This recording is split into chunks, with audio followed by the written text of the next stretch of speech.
Good morning friends. आप सभी का इस चैनल में स्वागत है। जैसे कि मैंने अपने कुछ दोस्तों से प्रॉमिस किया था,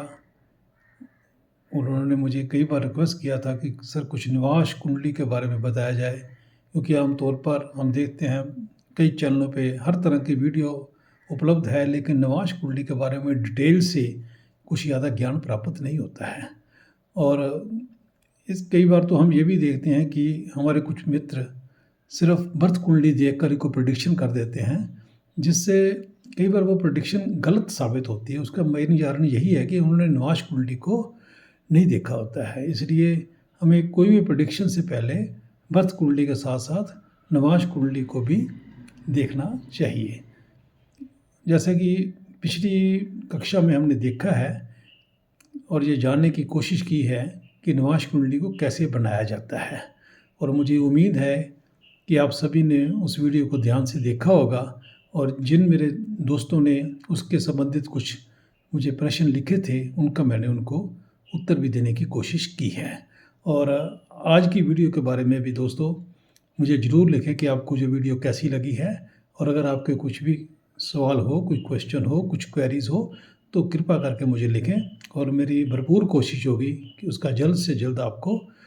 तसल्ली बख्श जवाब दिया जाए। तो आज हम देखेंगे कि निवास कुंडली हमारे किस काम आती है।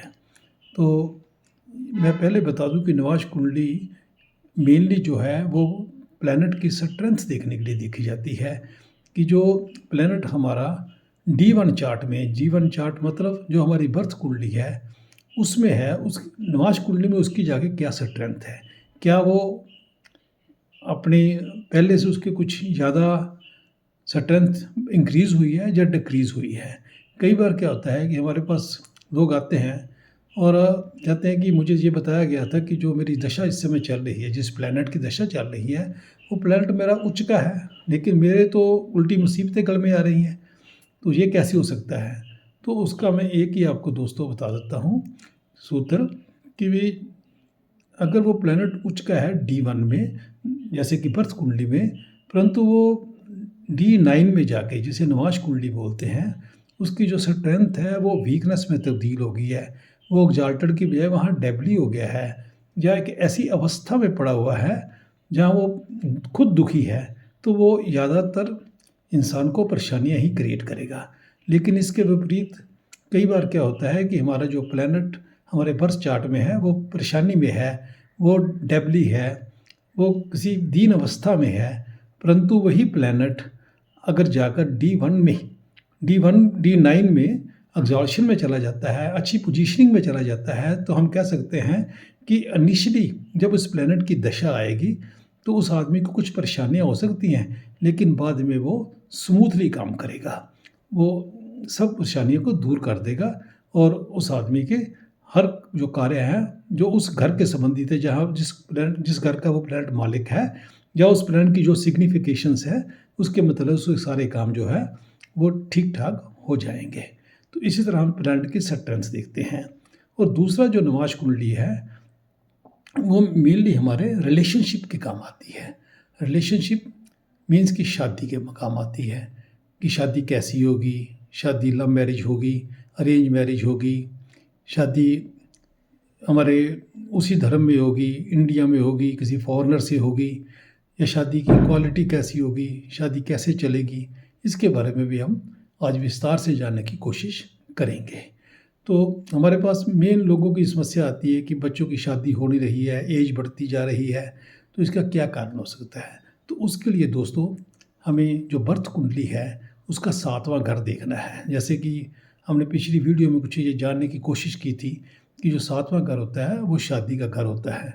और इस तरह हम उस 7वें घर को देखेंगे कि 7वें घर में कोई प्लैनेट है या नहीं है। अगर है तो वो कौन सा प्लैनेट है, वो मेलेफिक है, पाप ग्रह है, या शुभ ग्रह है, यानी कि बेनेफिक प्लैनेट है। अगर तो वो बेनेफिक प्लैनेट है तो हम कह देंगे शादी की प्रॉमिस है, लेकिन अगर मेलेफिक है तो हम देखेंगे कि वो एक से ज़्यादा मेलेफिक प्लैनेट हैं, 2 हैं, उससे ज़्यादा हैं, और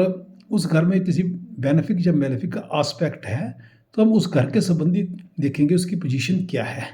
अगर उसमें कोई प्लैनेट नहीं है, ना कोई प्लैनेट आस्पेक्ट कर रहा है, ना प्लैनेट उसमें कोई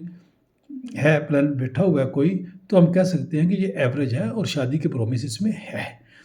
कई बार क्या होता है, हमारे कुछ मित्र ये कहते हैं कि उसके लिए हमें सेवंथ लॉर्ड को देखना है। तो मैं यहाँ क्लियर कर दूँ कि सेवंथ लॉर्ड का शादी की प्रॉमिस में कुछ लेना देना नहीं है। सिर्फ जो सातवां घर है वो बताता है हमें कि शादी की प्रॉमिस वहाँ है या नहीं है। उसके बाद हम D9 चार्ट को देखेंगे, नवाश कुंडली को देखेंगे कि उसका जो उसमें हम 2 घर देखेंगे, उसमें हम लगन देखेंगे, नवाश कुंडली का लगन और नवाश कुंडली का सातवां घर हम उसमें देखेंगे। नवाश कुंडली का लगन किस लिए देखेंगे कि वो लगन जो है आदमी को शादी करने के लिए प्रेरित करता है। अगर वहाँ पे बेनिफिक इन्फ्लुएंस है किसी प्लैनेट्स का तो आदमी में डिज़ायर होती है कि वो शादी करे, और अगर मेलेफिक है वहाँ पे और तो फिर आदमी को ज़्यादा डिज़ायर नहीं होती शादी करने की। इस तरह हम जो सातवां घर है वो भी देखेंगे और कि उसमें कुछ प्लैनेट है कि नहीं है, और उसमें कुछ जो एस्पेक्ट है या नहीं है, अगर है तो कौन से प्लैनेट है वहाँ पे, शुभ प्लैनेट है, अशुभ प्लैनेट है, पाप ग्रह हैं या शुभ ग्रह है, वो हम देखेंगे। अगर बेनिफिक प्लैनेट वहाँ पे है या बेनिफिक का आस्पेक्ट है तो हम कह सकते हैं कि इस कुंडली में शादी की प्रॉमिस है। तो इस तरह हम नवाश कुंडली से शादी की प्रॉमिस का पता लगाने में सफल होंगे। इसके बाद हमें ये क्वेश्चन आता है कि अब शादी की प्रॉमिस तो उसमें है, लेकिन जो शादी है वो कैसी रहेगी, उसकी क्वालिटी कैसी होगी। इसके लिए अब हम एक तो सिग्निफिकेटर देखेंगे वहाँ का। सिग्निफिकेटर मीन जिसे हम कारका प्लैनेट भी बोलते हैं।